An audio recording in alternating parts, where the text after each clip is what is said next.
mudanças no arcabouço fiscal, né, corte de gastos e alteração do imposto de renda. A gente não vai falar sobre tudo isso, mas nós vamos falar do estresse pelo qual o mercado passou aí na semana passada. Então, o que que a gente vai conversar basicamente? Nós vamos analisar rapidamente, assim, não dá para fazer uma análise profunda, mas dá para discutir alguns pontos que são que é a questão da variação dos preços. A gente vai dar uma olhada aqui na variação de alguns ativos, como o Banco do Brasil, Petrobras e Vale, e nós vamos discutir um pouquinho sobre isso, o que está acontecendo, e também com relação a esses anúncios, essa disputa que houve, né, entre a divulgação das informações que o ministro da Fazenda fez e a reação que o mercado apresentou. Quer dizer, como que o mercado reagiu, por que que reagiu, e, enfim, vamos dar uma conversada.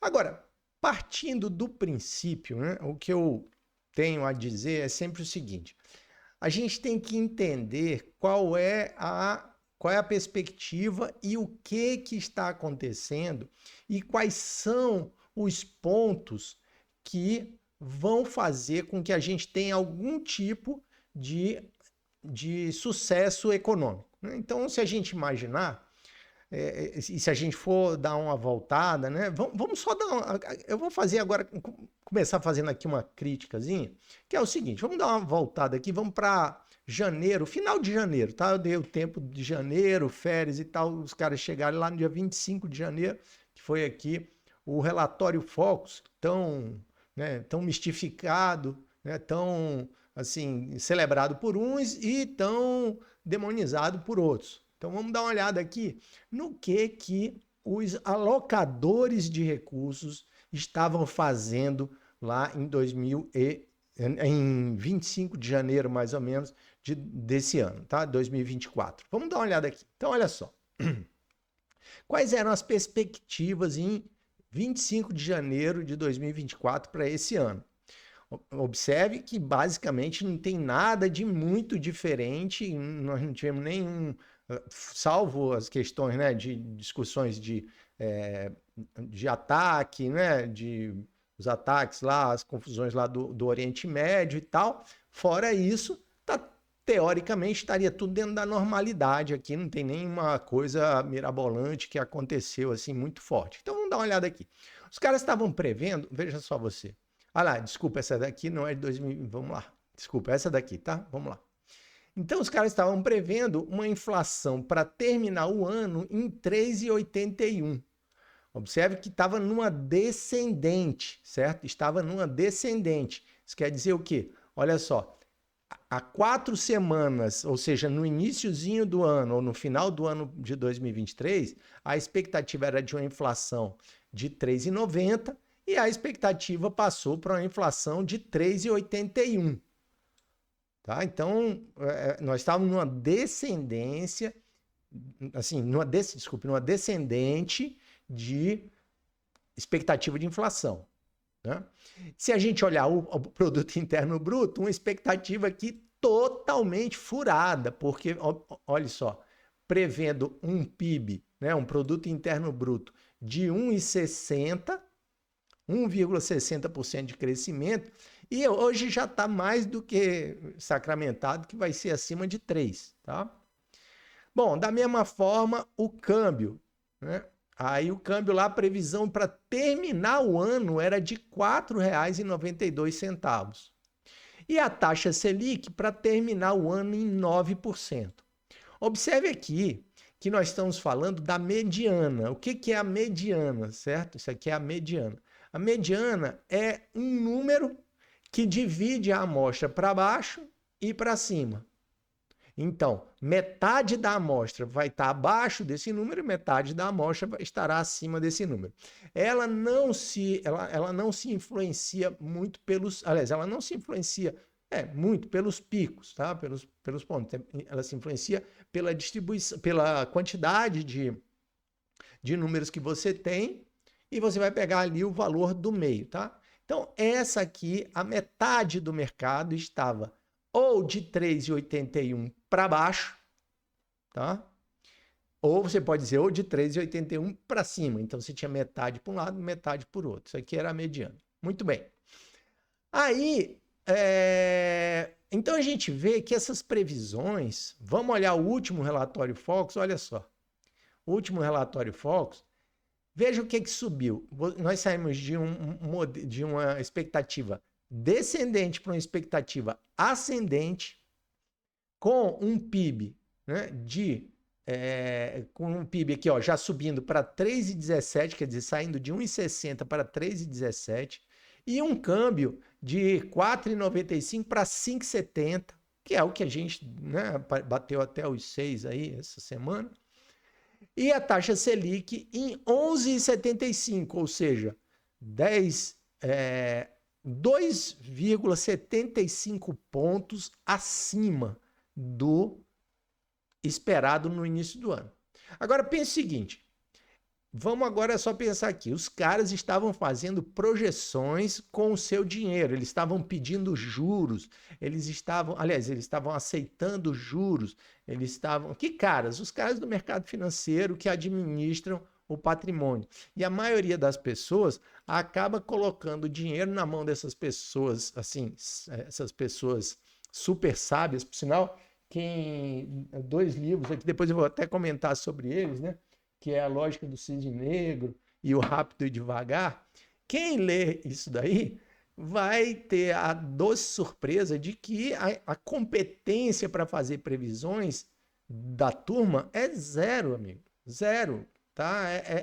Assim, para você ter uma ideia, o cara tá ali, né? Eles estavam, assim, metade das pessoas, se isso se confirmar, vai estar errada para um lado ou metade vai estar errada para o outro, tá? Mas voltando aqui para o ponto, o que eu quero dizer? Na realidade, não, eu estou continuando no ponto que é a capacidade de administração. A gente pode discutir, mas como eu não tenho os dados, eu não parei para fazer essa análise direitinho e tal, por sinal fica até a sugestão, se alguém quiser fazer isso, pegar todos os boletins Focus, quando começou a se configurar a primeira mudança, certo? Vocês vão observar, na realidade já teve alguns canais aí que falaram, olha e tal, o mercado está se mexendo, mas assim, o mercado começa, na minha expectativa, para mim que venho acompanhando, tá certo? Acompanhando o desenvolvimento algumas notícias do mercado, começou a haver uma mudança no boletim Focus a partir do momento em que o presidente do Banco Central começou a se manifestar mais sobre a questão fiscal. Tá? O pessoal pode até falar assim, mas na questão fiscal o pessoal estava esperando uma coisa e pode ter começado a degringolar aquilo lá, não ia ter o arcabouço fiscal que foi projetado, né? Aquela regra fiscal que foi acertada, ela não estaria sendo cumprida, ou ela seria furada e tal, essa coisa toda. Bom, você pode até alegar isso, tá? Porém, os dados estão aí, você não teve uma mudança, salvo, né, algumas questões realmente de isenção fiscal que não estavam previstas para serem concedidas ou estavam previstas como se não fossem concedidas e acabaram sendo, né? Mas, em geral, você não teve uma mudança drástica. E pior do que isso, tá? Pior do que isso. A gente começa a ter um pouco de desconfiança, tá? Porque, por exemplo, o cara vira e fala assim, mas está saindo muito dinheiro da Bolsa. Veja, sair muito dinheiro da Bolsa, a gente tem uma série de explicações para isso acontecer, né? Tem uma série de explicações. Você pode ter uma expectativa de que a Bolsa americana ou a Bolsa de outro país, seja lá qual for, mas a princípio que tem acontecido na Bolsa americana, ela tem se desempenhado muito melhor, né, com a taxa de juros que assim, aponta para baixo, do que a expectativa da nossa Bolsa. Tudo bem, até aí tudo bem.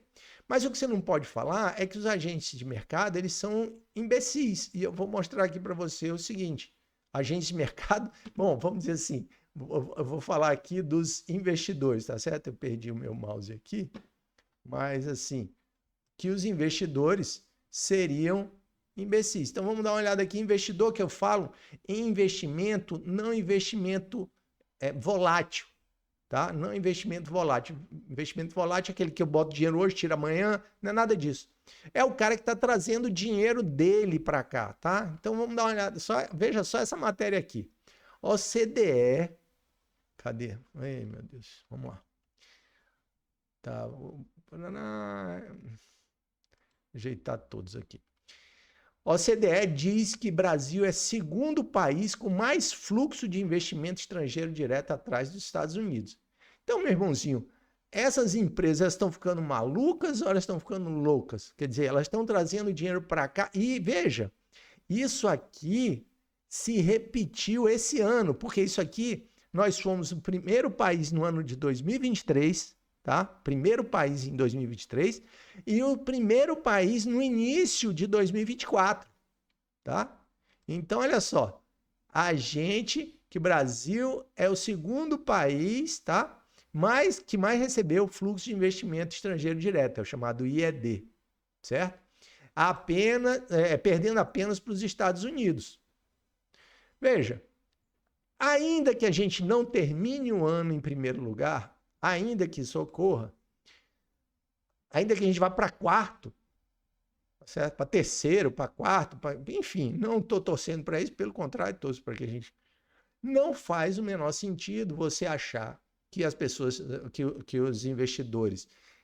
E aí, investimento estrangeiro direto não é para botar na bolsa, é para você comprar negócio, para você construir uma fábrica, para você, enfim, investir realmente. Não há como você pensar que o que essas pessoas estão fazendo é tomando atitude irresponsável e queimando dinheiro, porque isso é queimar o seu próprio dinheiro. Você vai pegar o dinheiro da empresa, vai trazer para cá. Não é uma operaçãozinha que o cara entra com dinheiro hoje para sair amanhã, né? Aí ele está sabendo do risco, ele faz uma proteção ali, faz outra lá. Não é isso.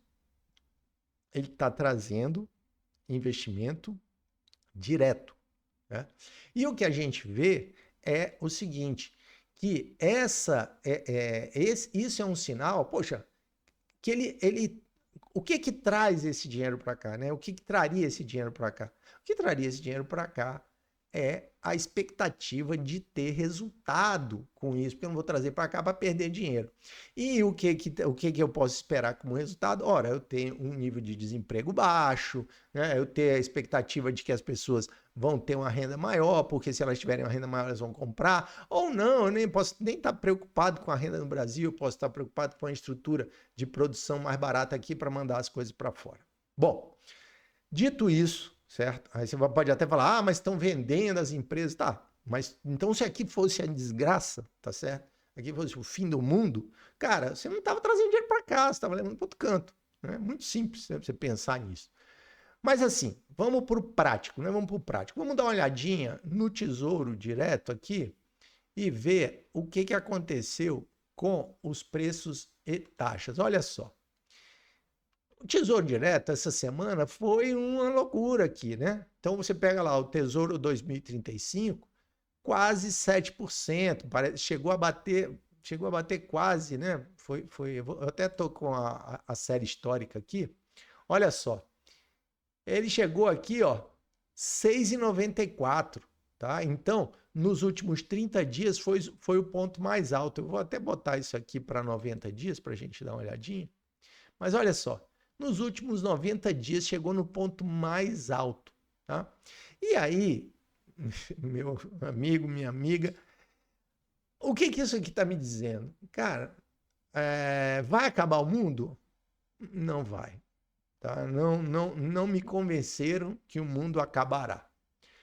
Isso aqui pode me convencer de que existe uma queda de braço, né? Uma queda de braço.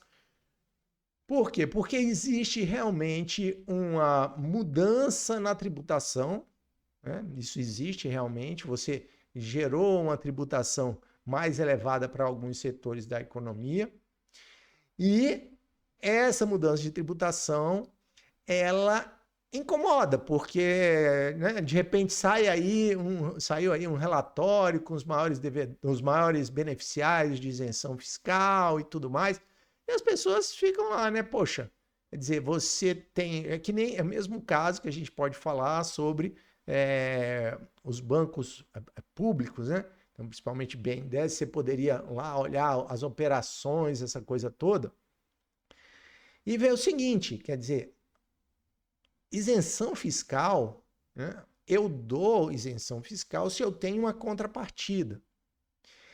E se eu estou começando a mexer com essas coisas, certo? Eu vou incomodar. É claro que eu não estou dizendo aqui que tem bonzinho de um lado e do outro, não. Estou falando que o pessoal está numa guerra. Tá? O pessoal está numa guerra. Vai acabar? Não vai, porque, veja, imagina o seguinte, não estou falando que vai acabar a guerra. A guerra provavelmente também não acabe, a menos que algum dos lados ceda, né? Mas o que eu estou chamando a atenção aqui é o seguinte, que o país não vai acabar. A gente está gerando, com certeza, com esses juros absurdos, a gente está gerando um passivo fenomenal. Mas a gente tem feito isso. Poxa, eu estou nessa brincadeira aqui há muitos anos, né? Eu entrei no mercado financeiro em 89. Então, em 90, a gente já pagava, se não me engano, 17% de juro real. Aliás, mito, acho que a gente chegou a comemorar 17% de juros reais no mês, salvo engano, tá? Ou era o mês, ou era o ano, mas assim, não era o ano, era o mês, tá? A gente chegou a comemorar 17% de juro real ao mês, lá quando o Marcílio Marques Moreira entrou lá depois da Zélia, né? No Collor. Então, eu me lembro disso, saindo notícias, Brasil atinge ao mês.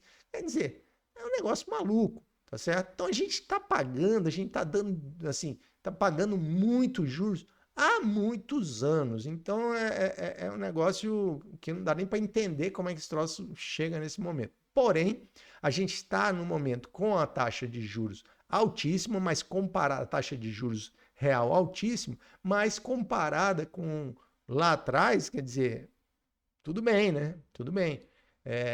Enfim, não estou passando pano aqui para as taxas de juros, só estou dizendo que não acredito, tá? Que o país acabe. Não acredito. E não acredito, não sou eu, porque as próprias pessoas que estão operando, eu não estou vendo ninguém chegando e dizendo, vou fechar e tal e tchau. Não rola isso. Tudo bem, você pode dizer, tem muita pequena empresa que vai quebrar com as taxas de juros que estão. Tem, isso aí não tenha dúvida, né? Se operar alavancado no Brasil, alavancado é quando você toma dinheiro emprestado para fazer as coisas. Você fazer isso é um risco altíssimo, né?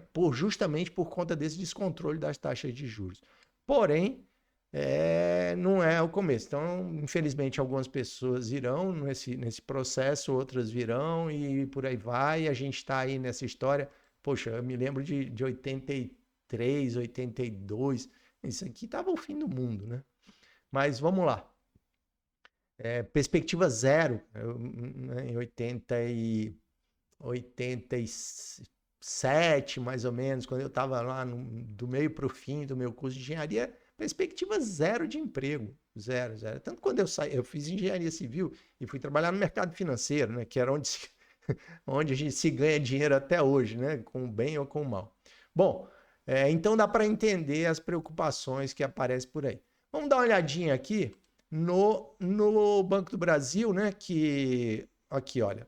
O Banco do Brasil que chegou a R$ 24,76. Aliás, chegou a menos do que isso, né? Chegou a uns 24 e pouco, sei lá, 24,40. Mas 24,77. Isso aqui é um gráfico dos últimos 6 meses, tá? Estou pegando do Google mesmo aqui, Banco do Brasil. Então aqui, você vê que realmente tem aqui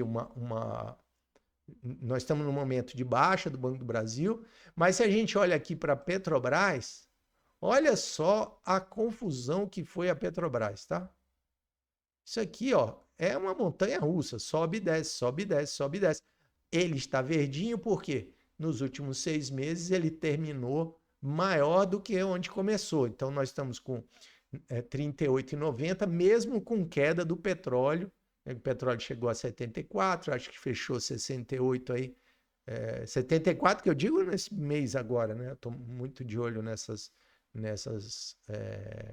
nesse movimento do petróleo e da Petrobras. Então aqui a gente vê que a Petrobras ela tá tranquila, né? Subiu e desceu, subiu e desceu, subiu e desceu. A gente tem que lembrar de confusões, né? Que vai, né? Umbilicalmente ligado aqui ao petróleo, né? E o petróleo é, é uma commodity que tem uma volatilidade alta, principalmente nesse momento. Vai ter guerra, não vai? Vai resolver o problema da Rússia, não vai? O Trump ganha, aí a Rússia vai. Como é que vai ser a questão Rússia-Ucrânia? Como é que vai ser a questão Israel, né? Hamas e Hezbollah? Como é que vai ser isso aí? Bom, fica isso para cima e para baixo. Então era de se esperar. E Vale, né? Vamos dar uma olhada na Vale também. Aqui, ó. A Vale também está mais baixa do que há 6 meses, 58,78. Também passando por esse zigue-zague aqui, só que um zigue-zague que foi mais zague do que zigue, né? Chamando o zague de ruim. Está fechando abaixo de 6 meses atrás. Mas mesmo assim tá aqui, né? Tá funcionando e tudo mais. E dependente de petróleo, desculpa, dependente do preço do minério, que é o que ela faz, né? Tira minério e manda para lá. E que mais? E da China, né? Porque a China compra lá mais de 50% do que a Vale produz vai para a China. Então, ela basicamente registra a demanda da China pelo minério de ferro, né? Bom, dito isso, eu acho que esse vídeo aqui já está bem longuinho, né? Mas esse aí é o cenário, são as ideias que estão aqui na minha cabeça que eu queria externar com vocês. A questão é o que fazer, né? O que fazer? Bom, nada adianta, você não tem nada para fazer na hora do desespero, salvo, obviamente, se você tem dinheiro, né, líquido, e você resolver, dentro da sua estrutura de investimentos, se você resolver adquirir novos ativos. Por quê? Você tem 2 momentos agora. Você tem juros altos e ativos depreciados, ativos baratos. Então, se você investe nos juros altos, se você investe nos juros altos fixos, que são esses que estão aí agora, tudo bem, você vai comprá-los num valor alto, pode subir mais? Eu sempre digo que pode e sobem às vezes, né? Então, você tem que estar preparado para isso, porque se subir mais, o valor do título ele diminui. Aí tem um vídeo aqui na descrição, marcação a mercado, se quiser entender, vai lá e vai entender. Agora, por outro lado, se você investe nos títulos Selic, o que acontece é o seguinte, se as taxas de juros voltam a cair, você vai... Não é que o seu dinheiro vai perder, não. É que você vai receber menos juros para frente. Isso é óbvio. Quando você trava uma taxa, você fica com aquela taxa até o fim. Quando você usa a taxa flutuante, que é a taxa Selic, se os juros subirem, você vai receber aqueles novos juros. Né? A partir daquele momento, você vai receber aqueles novos juros. A partir do momento que começa a cair, você não está travado ali naquela operação.